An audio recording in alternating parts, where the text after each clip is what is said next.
good, everybody?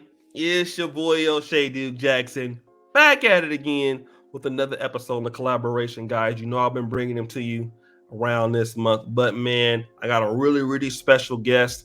I'm gonna let my brother introduce who he is and what the channel's all about. What's good, O'Shea? My name is El Wapo. Salute and salutations. My channel is called Beautiful Eyes. We talk all things leadership and success. I've lived a robust life. I've seen a lot. I've been through a lot, and I want to help you all avoid a lot of the pitfalls. We have some fun along the way. We do some interviews and stuff like that. I do a couple of parodies of some of my guests, but we have a good time, man. It's been great so far. All right, and he's shout out to the lead attorney. The lead attorney did recommend the brother, and he's doing really good. Give him a round of applause, editors, for that.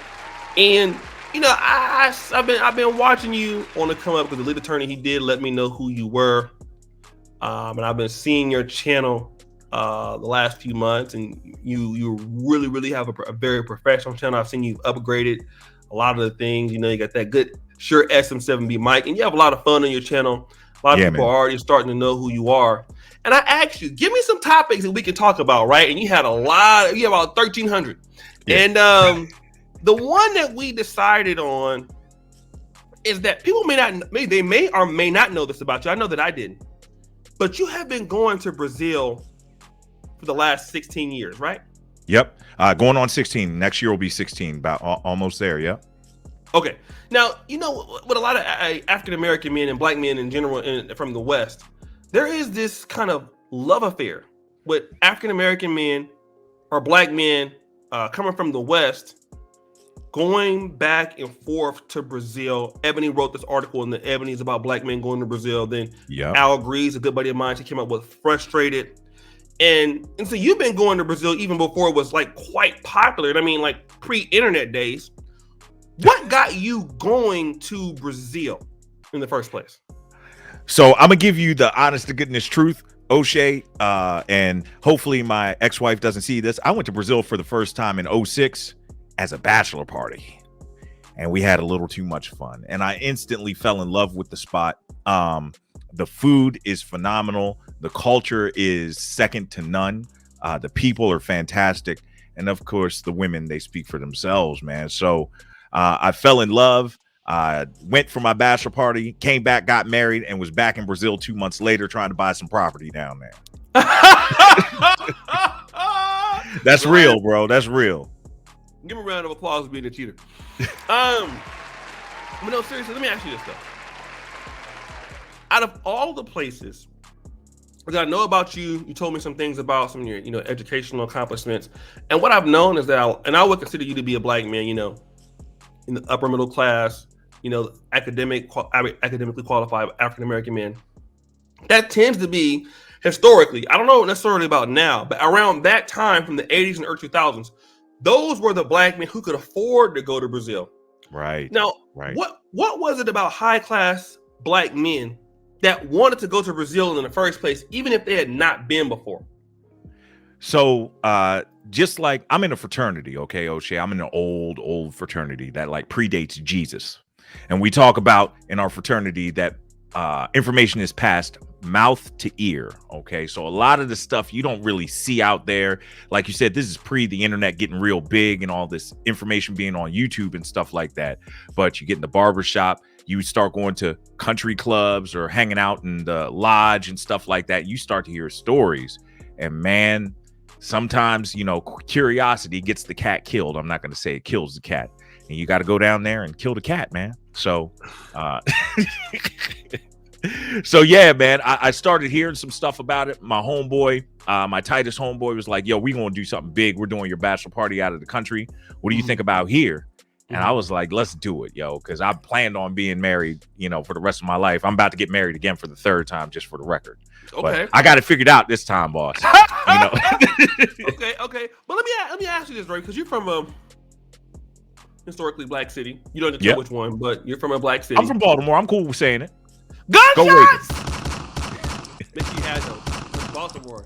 Shout out to the Wire. But I want to know, because you've been going back for 16 years.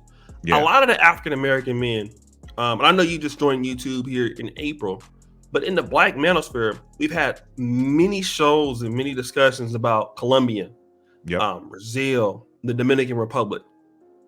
And a lot of Black men feel like the treatment that they're getting from American women, let's be specific here, in the African American community, was nothing in comparison to how they were being treated in Brazil, and let's also be specific, by Afro-Latina women. Yes. Okay? So I want to know, because, is that true in your opinion, or how do you feel about that particular statement? Well. Yes, it is absolutely true. It is absolutely true. And here's what I'll tell you. When it comes to dealing with women in these Latin American countries, what you're going to find out more than anything else is they actually love being women. They don't want to compete. I've dated extensively in Brazil, but I'm engaged now to a Colombian woman, and she'll tell me, she calls me Wapo. She'll be like, Wapo, I don't want to be the boss or anything like that. I'm going to follow your lead. But yeah, in Brazil, you're going to get the best of all worlds. Women that like being women that like being beautiful, women that like, being not necessarily wined and dined and taken care of, but they want you to do, like, chivalry ain't dead down there. You know what I'm saying? They actually appreciate it when you do it. They're that natural feminine amplifier, and they'll listen. Can I tell you a story, O'Shea, real fast? Go ahead. Hold on, Kim. Story time music. Here we go. So I can remember going to Brazil, and I was dating a young lady, and she was good looking, had nice hair and everything, and we were getting into some antics with the hot tub and stuff like that, and she had just gotten her hair done, and I'm used to being from Baltimore, having to be careful of a woman's hair, especially a brown woman's hair, a black woman's hair. And I was like, you cool? She was like, yeah, let's get in, blah, blah, blah. She was like, I can just go back to the salon tomorrow. It's no big deal to them. Whereas, boy, you better not tug any hair here in the U.S. I'm just saying, weaving and sandling it up. Right, O'Shea? So let me ask you also, and I know that, shout out to the weave wearers. We love you. Yeah. Well, let's just talk about, whenever your relationship with that wife ended, you were still going back to Brazil, right? Oh yeah, man. Oh yeah, hot and heavy then. Yeah, I went and got a job at one of the airlines so I could have flight benefits, and I would fly down for the weekend and come back and be back in town in time enough for my morning meeting on Monday. Yep. Wow. Yeah. So, and it's quite how far is Brazil from? I was living in Atlanta then, direct flight right into Rio, just under 9 hours. Coming back, it took a little bit longer just due to the trade winds and stuff like that. But yeah, 9 hours. But if you're flying business class, laid out, you have a couple double scotches with dinner, you get a good night's sleep and wake up, you hit the road running. And see, this is the Baltimore in me had to find the hustle. So I didn't at the time have $5,000 a ticket to go business class back and forth, but there's always an angle, fellas, ladies and gentlemen. There's always an angle. And yeah, I started talking to my homeboy, white dude from San Francisco. I was like, bro, how do you fly like this? He was like, man, I got flight benefits. And I was like, oh, I live in Atlanta. There's a major hub here. Let me give me a little part-time job. And that's all it took. Okay. So then let me ask you this, because there are a lot of African-American men that are more vocal about leaving America or even working in the United States, not even dating women in the United States, just flying down to Dominican Republic or just flying down to Brazil. So I want to know, when you would go to Brazil for the weekend and you would have to come back to the States, what was your interactions with dealing with women that was in Atlanta at that time? I know that's a controversial question, but what was it like? I felt 10 foot tall and bulletproof. My mind was completely recalibrated. It's real easy when you've just been messing with like 3 or 4 bona fide 9s or 10s over the weekend, and you come back, your tolerance for the is real low, O'Shea. I'm sorry for cussing, but I'm passionate about this. But yeah, your tolerance for the BS is really low. So actually, I believe that when I came back, the local women could smell it on me, and it's attractive to them. So and it sounds like I'm being disingenuous. I'm just telling you like I know, not what I've experienced. They like that. You know, women tend to, you know, a lot of guys will go ahead and give them an overabundance of attention. When you're playing it a bit aloof because you genuinely don't care, you know, you'll have good results. So to give you a real tangible answer, I didn't have to, you know, keep taking women out. I was still living in the family home. We had a nice 5-bedroom down there. It was just me and the dog. I'd just be like, come on through. I'll cook. And that was that, man. So yeah, but it upped my interactions with ladies here in the States as well. It did. Okay, so actually, because that's the first time I actually heard that. Most guys, when I hear talk about Brazil in Colombia in the DR, when they leave, they're like, "Oh, I'm on the plane, like crying and stuff, like sad music, Kim. Like I'm crying and I'm coming back, and you know, like they're doing all the crying and there's real tears, and you know, like I just cried my eyes out and shit." You're the first person that has told me, like, well, you know what? I was there. But you know what? When I came back, I kind of saw what I'm able to do there. So I'm really not tripping about what's going on here. Right. That's the first time I've heard that. Can I clarify? Now, my first trip going down, I definitely was sad coming back. But by the time I had flight benefits and I knew I could go whenever I wanted to, I knew I could go back. So, but yeah, if you don't know when you're going back, I agree with those fellas. Yeah, that is a sad flight back. Okay. You know, it's awful, bro. Awful. Here's what you kind of hear in America, because you know the travel community. I don't know if you know this, but the black travel community is a big part of the Black manosphere. Oh yeah, it's a huge group. Shout out to Black Male Travels. You know, Brother Richie and guys like the Tailor Made Dreams, Edie and Cole. A lot of different guys I've collaborated, worked with over the years, and for those guys that some of them actually moved down there. Yeah. And then in there they have their own economies here online, stuff like that. You hear Black women say, well, the reason why these ladies in Brazil want you, it's not because of you, but it is because of your money and you have an American passport. I got something to say about that. What do you have to say about that? So, and I love my sisters. Listen, I got 3 black daughters. You know, I've had 2 black wives.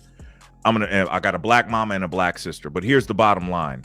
The truth is that the black male, specifically the American black male, is the most sexually desired man on the face of this planet. You don't have to like it. It is what it is.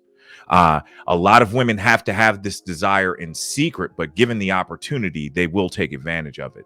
Now, if you look at women that are from these Latin countries where machismo reigns supreme, and it can actually get into crazy stuff like femicide because it's not punished and stuff like that down there, meeting a nice, you know, intelligent, to us, to everyone else in the world, being American, you're privileged automatically. A privileged person that has had 12 years of education, if you've graduated high school and stuff like that, is huge to them.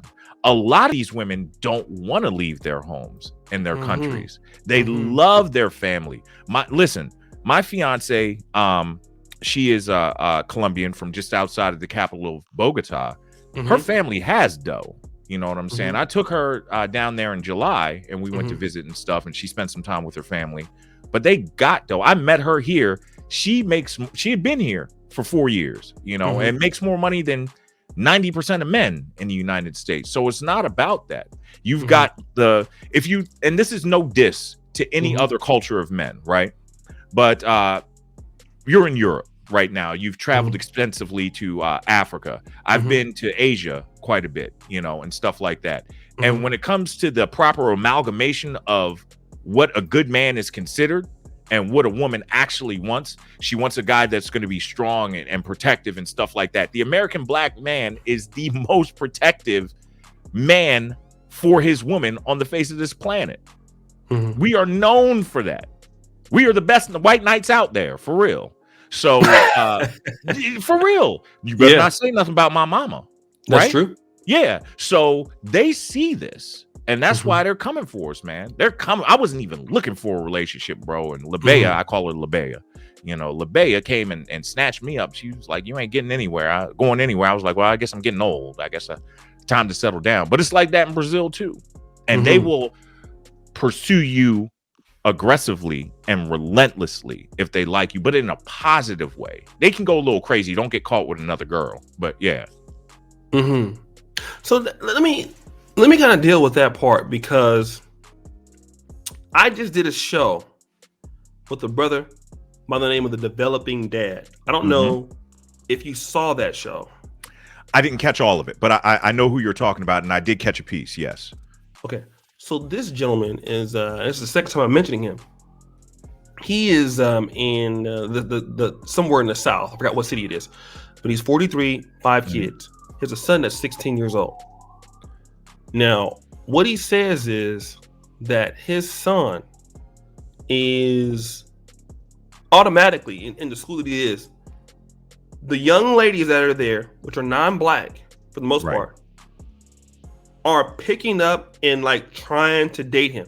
Of course. Right? And the father's a software engineer. They know they come from a good family.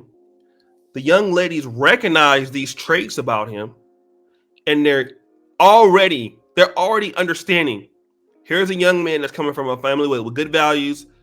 My family has taught me to look for a man such as this.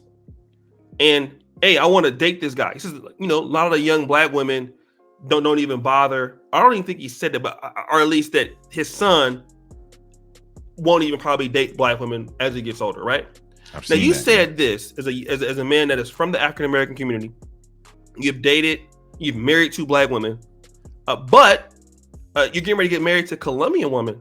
Yep. Now, she's the one that has picked up on you, and you weren't even looking at relationships. Okay.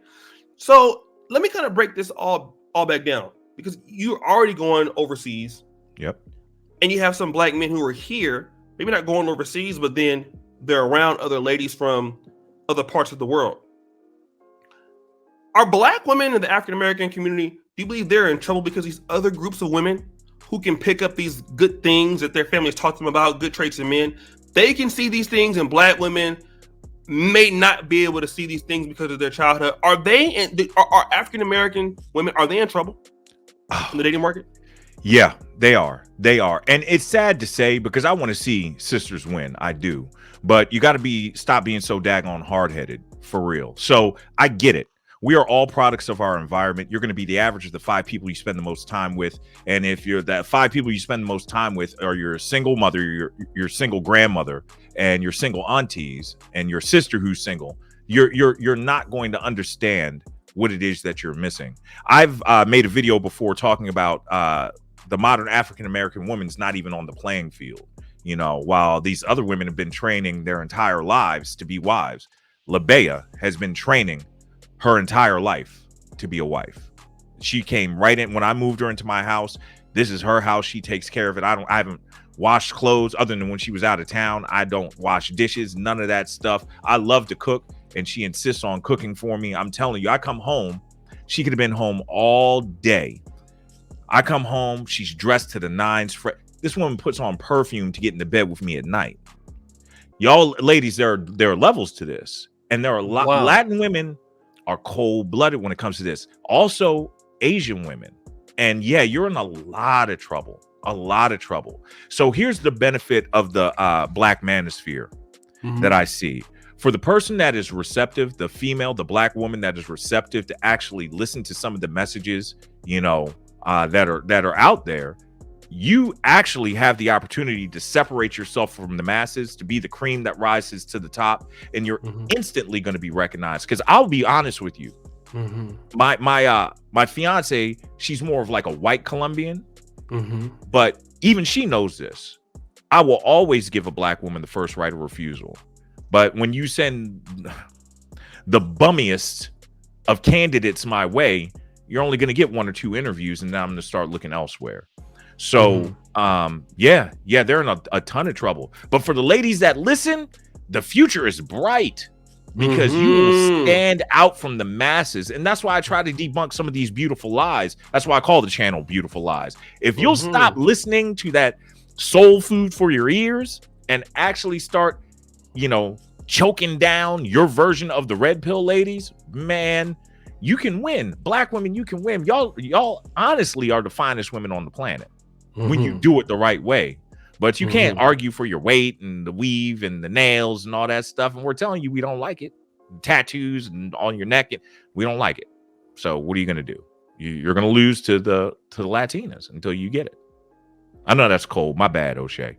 No. That's it's honest, and I do like the fact that you said that for the black women that stand out, the future is bright, and that's something that typically people have never even really pointed out until you pointed it out. Yeah. That the future is bright. But let's talk about another bright future because, I just started traveling. I got my passport in 2015. Okay. And for a lot of African American men that are not as dignified as yourself, right? Mm-hmm. And it's had the opportunities that you have, but they're looking at doing something. I know how powerful, just to be able to have another economy or people in other places. I was talking to you about that just before we started. Yes. And you've had an opportunity to visit Brazil and establish networks in Brazil. Mm-hmm. And we all know that the dating is good. But what has, being able to go to another country over a period of time, what has that been able to allow you to do financially or with the networks and stuff like that to give you more of an advantage in comparison if you just staying here in the States all the time? Yeah, so like-minded people tend to flock together. So we have what's known as, and O'Shea, I'm sure you've heard this tone, expats, people that are American born but choose to live abroad. Okay, these people tend to be more financially advantaged, and I believe there are way more like white male American expats than any other demographic.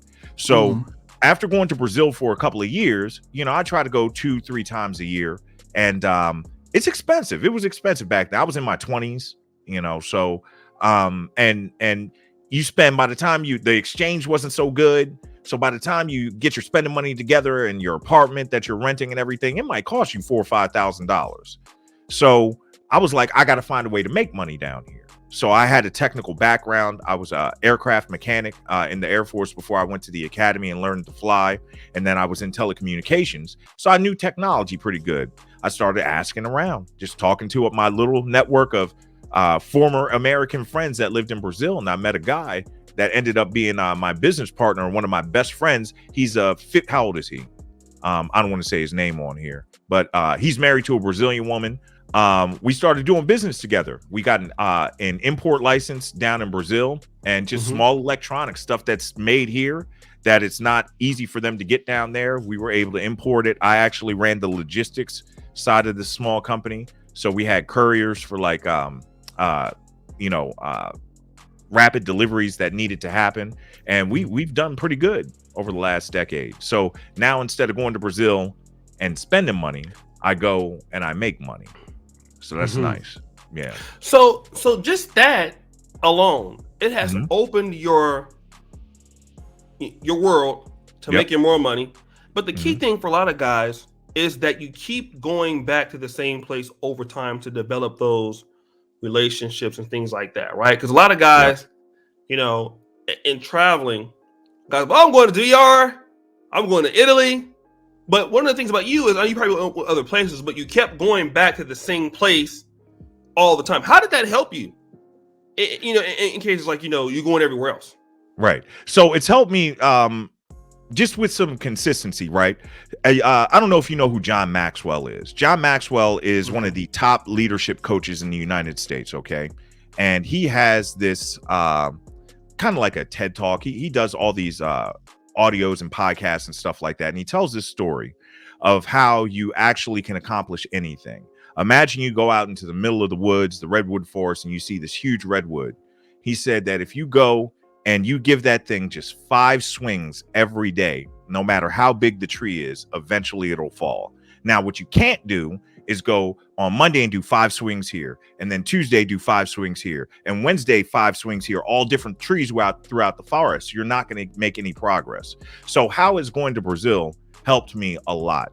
I've developed relationships with men and women down there, and done not just business with the dude I do the electronic stuff with, but I mean big time stuff. One of the richest people I know that I met down there. He's got property in Hawaii next to Oprah. You know what I'm saying? So, and that's the homie. I could call him right now. Another white dude. I've got some brothers that I've done some business and work with. My Portuguese is pretty good. It's not fluent, but it's functional. You know, so learning another language, that's huge. And then being juiced in the culture down there. You know, if I ever have anybody, I was telling lead attorney this because he said that he had learned some Portuguese. He wants to go down. I was like, man, when you're ready to go, I'll go with you. I'll show that dude the time of his life. So life is about people, not money and things, you know. And so I'm a very huge proponent of the network and the team. My military background, I know that you can't survive without the team or your network. My network has saved me from getting jumped in the streets of Baltimore. My network is, you know, saved me in Brazil when I've had to make a call for a friend down there that was hemmed up, you know, by the police. And I'm making a couple of calls. He's 5,000 miles away when within 30 minutes they got him released, no charges. So yeah, that network is serious, man. It's serious. But doing that in one place, and that doesn't mean that you can't go other places. I've been a lot of places, but Brazil is my second home. It really is. I love it down there, man. Let me talk to you about this, because with, you know, certain comments, I'm kind of bringing it back to the black community on this one. Let's do it. Because a lot of black women will say, well, you know, and the hatred are the concern. Even Umar Johnson said this. Are black men like you, black men who are college educated, who have done well for yourself, you know, if it's the little Pookies and railways going down to Brazil, they don't care. Right. Or marrying a Colombian, they don't care. But, you know, the black men who are doing very well, who are leading, that have the opportunity to travel out of the community, that's who people tend to have the smoke for. Guys like you, guys like me, guys who are doing pretty good. Okay. Right. Now, what people will say is this. Okay, El Guapo, you know, Shay, you guys have the ability to do things in the black community and render your services there. If you guys were doing that in Black America, the women would be just as submissive as the women that you're dealing with in Brazil or Colombia, because you would be leading there and you would be offering opportunities. But because you don't do that, that's why your women don't have as much respect for you. But if you did, you wouldn't have a problem. You would have those women acting the way you want. Now, it's always a good argument, but what do you have to say about that, and what's your experience, you know, with guys who have done, you know, those things in black communities and that were all successful? Right. It's a valid argument, but I think it's a phallic logic. Like when you say something like that, you're getting into like the chicken or the egg argument. Like, okay, so do the men need to create this economy first before you start embracing your feminine and being more submissive and stuff like that? And forget the feminine, the submissive, but being more like a wife, being more committed to respecting black men. Which comes first? Well, guess what? It doesn't matter. You're losing right now. So here's the thing. If you're not going to be competitive, and anybody that's in business, O'Shea, I know that you know this. If you're not willing to be competitive, you're going to continue to lose. So, and one of the best litmus tests that women can do is all you got to do is flip the genders on the argument. Okay. So if a man was conditionally masculine and conditionally a provider, that would be completely asinine to you. So our vantage point is that when you're conditionally feminine and conditionally submissive and conditionally willing to listen to the things and embrace the things, that all your power lies in your femininity, ladies. Ain't shit over here masculinity for you. There really is not. You don't have enough testosterone. You can't even play in this game. I don't have enough estrogen to come over and try to challenge y'all in the feminine arena. I just don't. So if you realize where your power lies, you know, that's where you're gonna be successful. But yeah, you can, once again, a lot of people that make this argument aren't even on the playing field, while these other women have been out there, let's say on the soccer pitch, learning how to dribble, learning how to shoot, learning how to pass, conditioning themselves and everything like that. And you're on the sidelines talking about, well, I don't understand why I can't run with the ball in my hands. That's not how the game is played. You're going to lose if you continue to argue these rules. They're out there running up the score. You're not even on the field. That's the way the game is. You can't pick the ball up and run it with your hands. So you can argue it all you want to, but guess what? With doing the work and everything, like you talk about these men that are middle to upper middle class men, you know, they have options. We hear Kevin Samuels talk about this all the time. They have options. If they don't have to settle, even the man that is like me and is going to give black women the first right of refusal, you send 10 of them to me in a row, and Oshie, I'll tell you real fast. Right before I had my last, before I met LaBea, I was dating. Okay, so this is 2020 in the summer. And I try to show up nice. I don't always wear a jacket, but I'm going to show up wearing, I got a collar on, you know, smelling good and all that stuff, fresh cut and everything. And I don't mind taking you out. I don't mind taking you out. You can join me for a meal. We're not going to go to Ruth Chris or Fogo, but we're going to go have a nice meal, right? I had a woman, and I met her online. Black woman, beautiful chocolate skin. Nice. She had a shorter haircut, but it looked nice. This, I kid you not, O'Shea, this woman showed up in cut-off jeans shorts that she looked like she cut herself, an oversized dirty t-shirt, a stocking cap on her head with a ball cap on top of it, and expected a call back. Come on, how you gonna show up like that? You don't do that for the white man. When it's time for you to go get that job interview, you don't do that. Right. So what are you telling us by the way you're showing up? Because here's what I'll tell you. The women in Brazil, really, the women in Colombia. Now we talk about Brazil. Brazil is a great place to have fun, and there's some fantastic women. But my vote, if you're looking for a wife, go to Colombia. Go to Colombia. So they show up to, ladies, let me ask yourself this question, right? And this is to prove that there are levels to this. And Oshie, I'm going to get just a tiny bit explicit. You know, when have you ever asked a man, you know, you guys have a special event, or he's taking you on a trip, or you just have a date or something like that, and he says, well, you say, hey, how do you want me to do my hair? You know, a lot of women would never do that. I'm gonna wear my hair the way I want to. Okay. But maybe he likes your neckline. Okay. And he wants you to wear it up. Or maybe he likes your curls, or maybe he likes your big fro, or what have you.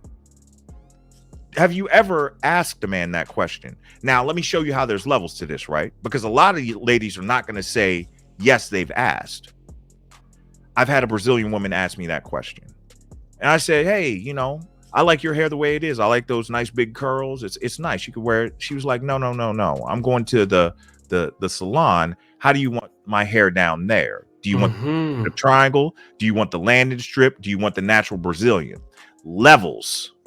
Y'all don't understand how deep it gets. And that's a norm for those women. That's normal. So if you're arguing about the hair on your head and she's willing to specifically groom the hair on her nether regions, you're losing. Yeah. I hope that wasn't too explicit, bro. No, you did it pretty good. But guys, that was a good one. Give a round of applause for that one, Kim. Well, brother, you know, I do thank you for coming on. You really, you have not disappointed. I always ask people, why should somebody subscribe to the Beautiful Lies YouTube channel? Excellent question. Here's why you should subscribe. As I'm getting a little bit deeper into it, I'm getting a little bit better. And one thing that I do have is a robust life. And I like to lean on the expertise of people that actually have it. And one of the best predictors of expertise is experience. I've been through a whole lot. I've been to the bottoms of the bottoms and the tops of the tops. And one of the roles of a leader is to break down complex problems and situations and turn them into tiny bite-sized pieces for the masses to consume. So I believe I've been blessed, you know, with that trait and that ability. So a lot of times I'll take what's going on in the world today and show you the lesson in it. You know what I mean? And these little things that I'm showing you are things that I've paid thousands upon thousands of dollars to learn. Seriously. like actual professional training. So, and I'm giving it to you for free now, not really for free. I ask that you like and subscribe, hit that notification bell and share, and come on over. We'll have a good time. I promise you. And if you don't like it, unsubscribe or cuss me out in the comments. We'll see how that goes. So first comment pinned to the top, check him out, hit the bell, subscribe. And yeah, I really thank you for coming on. And guys, thank you so much for coming on today. And as you guys know, the buffoonery remains at all-time high. We out.